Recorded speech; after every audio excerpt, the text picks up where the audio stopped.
Booth had a number of successors in England as well as in the United States. One, Roundtree, produced a study of poverty, a study of town life in 1901. What was interesting about his study is that he chose to focus on a single city, York, which he took to be representative. But Roundtree focused, like Booth, on intensive study of individuals and households. He had a variety of interesting approaches. For one thing, he went around and weighed and measured school children. He counted churchgoers on not one but two different Sundays. And the most interesting counts of men, women, and children entering a particular pub for every hour from dawn until late at night. He also counted privies and middens, and more interestingly, he tied poverty levels to diet.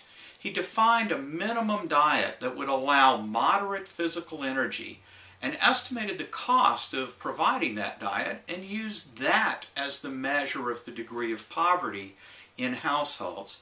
And he developed those measures, importantly for our purposes, using respondents' own reports of their conditions rather than using outside observers, which is what Booth had done with those school visitors.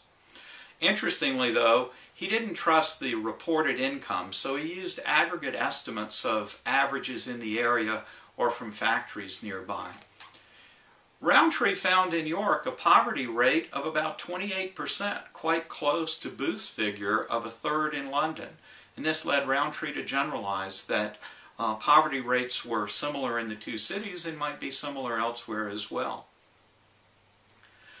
Moving across the Atlantic Ocean, the pond, to America, American early surveys also grew out of progressive reformers' interest for social conditions and their desire to move policy and policy concerns over poverty as motivated by normative issues of what was a good society, but, like the British, seeking empirical evidence to support their claims about poverty rather than mere exhortations of the kind that you might hear from moral encouragement.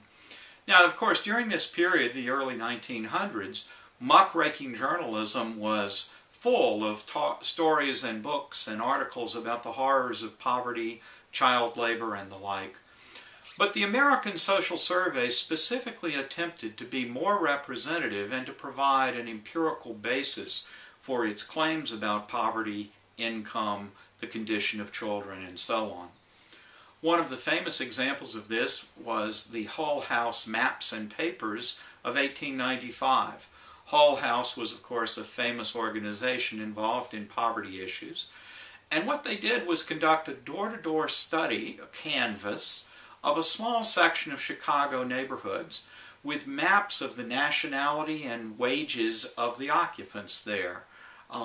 The Hull House efforts were self-consciously aware of their kinship to Booth and the origins of their work in Booth's earlier work in London.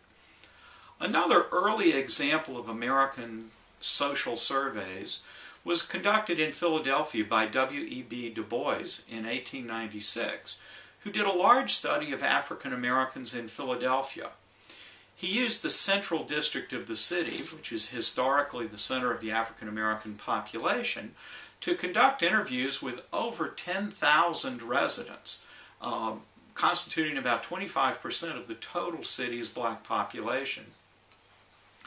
In that study, he developed further measures of the status and situation, both economically and socially, of the African American population of the city. In the first 2 decades of the 1900s, these community surveys began to spread in the United States, often involving teams of volunteers from church, community, or reform organizations to conduct the data collection, rather than being the product of just a single researcher such as Booth or Du Bois. One example of this was the country life movement in the United States.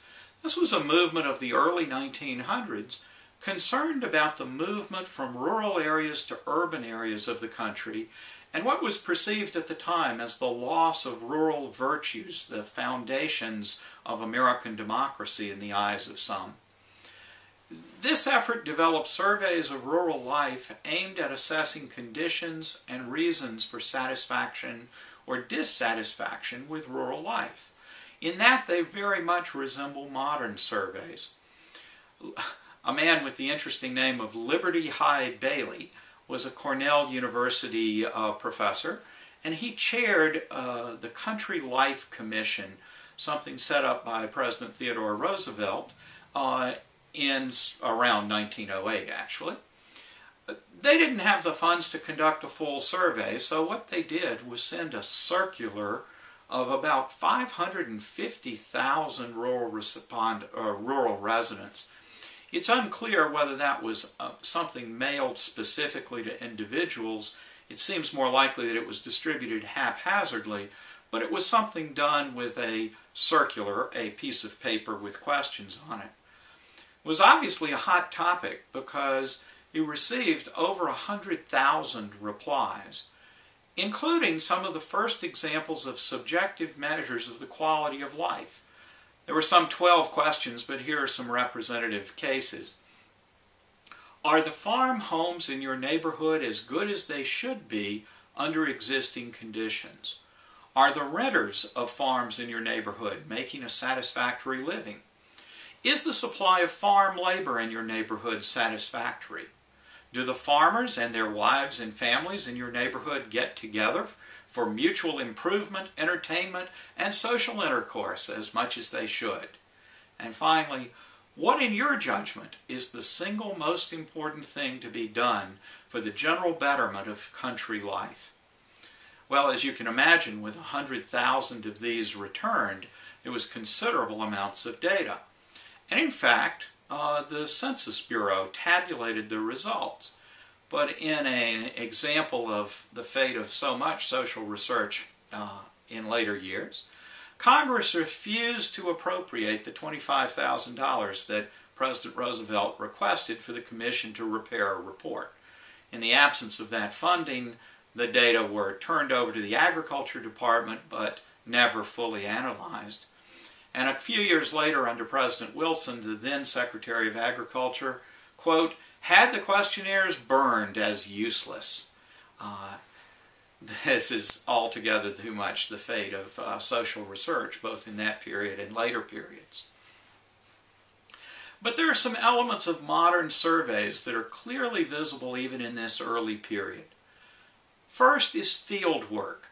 The survey is conducted in the natural world where people live, rather than in a laboratory or clinic or other artificial setting. The second is the scope. The survey is attempted to attain comprehensive coverage of some domain in order to provide an overview of the whole, whether the City of London or rural life in America. Detail.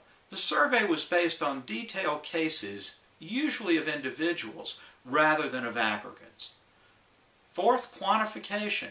At least some of the information was summarized by quantifying the case material. And finally, the individual unit of analysis. The data were collected, organized, and analyzed by individual records about individual people or perhaps families. And these could be regrouped in different ways for different levels of analysis. So what was missing? Sampling and probability sampling and standardized questionnaires, hallmarks of modern survey research. And we'll come back to that in the next part of today's lecture.